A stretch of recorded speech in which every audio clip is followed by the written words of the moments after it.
கர்த்தருடைய பரிசுத்த நாமம் மகிமைப்படுவதாக. Today's promise verse is taken from Isaiah chapter 30 verse 19. You will weep no more. How gracious he will be when you cry for help. As soon as he hears, he will answer you. ஏசாயா 30:19. இனி நீ அழுது கொண்டிராய்.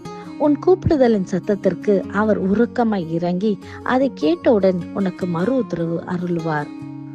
Are you crying over something that has been troubling your heart? Maybe it is a deep hurt or a disappointment or a prayer that still feels unanswered.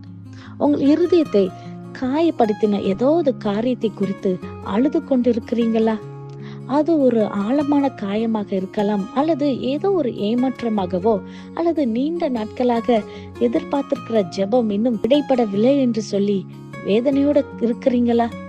இந்த நாளிலே தேவன் நமக்கு கொடுக்கின்ற நம்பிக்கையின் வாக்குத்தத்தத்தின் மூலமாக அவர் உங்கள் கண்ணீரை துடைக்கிற தேவனாய், உங்களுக்கு இரக்கமாய் இறங்குகிறவராய், பதில் தருகிற தேவனாய் இந்த நாளிலே உங்களுக்கு வெளிப்படுத்த போகிறார். இதை விசுவாசிக்கிறீங்களா? ஒருவேளை ஏதோ ஒரு காரியம் உங்களை மிகவும் துக்கப்படுத்தி நீங்கள் ஒரு கண்ணீரின் பள்ளத்தாக்கிலே நடந்து கொண்டிருக்கலாம். யாருக்குமே தெரியாமல் அநேக வேளையில நான் அழுது கொண்டே இருக்கிறேன், இது யாரு பார்ப்பதில்லை என்று நீங்க சொல்லி கொண்டிருக்கிறீங்களா? என்னை தேற்றுவதற்கு யாரும் இல்லை, என் ஃப்ரெண்டோ, என் கூட ஒர்க் பண்றவங்களோ, என் கூட இருக்கிறவங்களோ, அல்லது என் குடும்பத்தினரோ, என் பெற்றோரோ, என் வீட்டுக்குள்ளேயே யாருக்கும் தெரியாது நான் அழுது கொண்டிருக்கிறது என்று சொல்லி கொண்டிருக்கிறீங்களா? ஒருவேளை இரவெல்லாம் நான் தூங்காம அழுது கொண்டிருக்கிறேன், என் பக்கத்துல இருக்கிற என் மனைவிக்கோ என் கணவருக்கோ கூட தெரியாது நான் அழுது கொண்டிருக்கிறது என்று சொல்லி வேதனையோடு காணப்படுறீங்களா? இந்த நாளிலே கர்த்தர் உங்களை பார்த்து சொல்லுகிறார், இனி நீ அழுது கொண்டிராய் என்று. ஆம் பிரியமானவர்களே, கர்த்தர் உங்களுக்கு கொடுக்கிற அந்த வாக்குத்தத்த வசனத்தின் மூலமாக இந்த நாளிலிருந்து ஒரு மாற்றத்தை உங்க வாழ்க்கையில நீங்க பார்க்க போறீங்க. நாம் வேதத்துல பார்க்கிறோம், ஆனால் மிகுந்த வேதனையோட மன கஷ்டத்தோட தனக்கு ஒரு பிள்ளை இல்லை என்று சொல்லி தேவனுடைய சமூகத்திலே மனம் கசந்து வேதனையோடு அழுகிறதை நாம் பார்க்கிறோம். அப்பொழுது அதை பார்த்த ஏலி அவள் தன்னுடைய குடி போதையில இருக்கிறாள் என்று நினைத்து அவளை பார்த்து கேட்கிறார், உன் குடியை உன்னை விட்டு விலக்கு என்று சொல்லுகிறார். ஆனால் அதை பார்க்கும் பொழுது அவள் சொல்லுகிறார், நான் மிகுந்த ஒரு மனசு கிளேசம் உள்ள ஒரு ஸ்திரீ, நான் இந்த காரியத்துக்காக கர்த்தருடைய சமூகத்துல நான் புலம்பி கர்த்தருடைய சமூகத்துல நான் விண்ணப்பம் பண்ணுகிறேன் என்று சொல்லும் பொழுதுதான் அவர் அதை புரிந்து கொள்ள முடிந்தது. அநேக வேளையிலே கஷ்டத்தின் பாதையிலே நீங்கள் செல்லும் பொழுது நீங்கள் அழுது கொண்டிருப்பதை, புலம்பிக் கொண்டிருப்பதை யாராலும் புரிந்து கொள்ள முடியாது. ஆனால் இதை கேட்டுக்கொண்டிருக்கிற பிரியமானவர்களே, தேவன் எல்லாவற்றையும் பார்த்து கொண்டிருக்கிறார், அவருக்கு எல்லாம் அறிந்திருக்கிறார். உங்கள் கண்ணீரை காண்கிற தேவன் அவர். உங்கள் கண்ணீரை கண்டு அவர் கடந்து செல்கிற ஒரு தேவன் அல்ல, உங்கள் கண்ணீருக்கு பதில் தருகிற தேவன். அன்னாளின் கண்ணீரை கண்டு தேவன் அவளுக்கு ஒரு சாமுவேலை தந்தார் அல்லவா?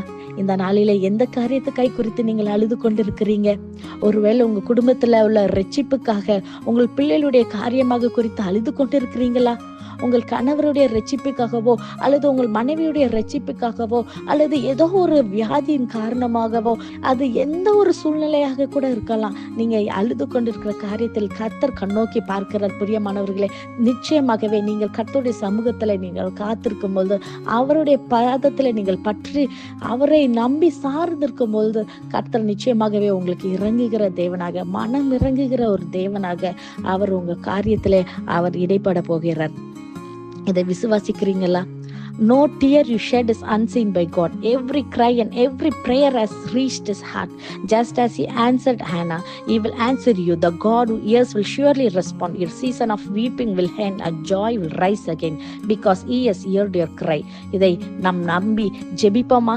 நேசிக்கிற நல்ல தகப்பனே, இந்த நல்ல காலை வேலைக்காய் மக்கள் நன்றி செலுத்துகிறோம் தகப்பனே. அப்பா, நீர் கொடுத்த அந்த வாக்குத்தத்த வசனத்துக்காய் நன்றி செலுத்துகிறோம் தகப்பனே.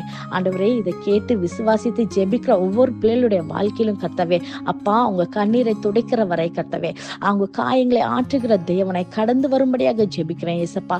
ஆண்டவரே, நீர் சொன்னபடி கர்த்தாவே, கூப்பிடுகிற சத்தத்துக்கு அப்பா நீர் உறக்கமாய் இறங்குகிற தேவனாய் கர்த்தாவே, இந்த நேரத்தில் உங்களுடைய பிள்ளைகளுக்கு நீர் வெளிப்பட போகிறதுக்காய் நன்றி செலுத்துகிறேன் கர்த்தாவே. அப்பா, அந்நாளின் கண்ணீரை கேட்டு ஆண்டவரே சாமுவேலை தந்த தேவனே, இந்த நாளிலே பிள்ளைகளுடைய கண்ணீர் எல்லாவற்றையும் அப்பா நீர் துடைத்தப்பா, அவர்கள் ஜெபத்தை கேட்டு தகப்பனே, ஆண்டவரை பதில் தருகிற தேவனை நீர் கடந்து வருகிறதுக்காய் நன்றி செலுத்துகிறேன் கர்த்தாவே. எல்லா துதி கன மகிமையும் ஒருவருக்கே செலுத்துகிறோம். இயேசுவின் மூலம் ஜெபிக்கிறோம். ஜெபம் கேட்டபடியால் ஆமென். God bless you.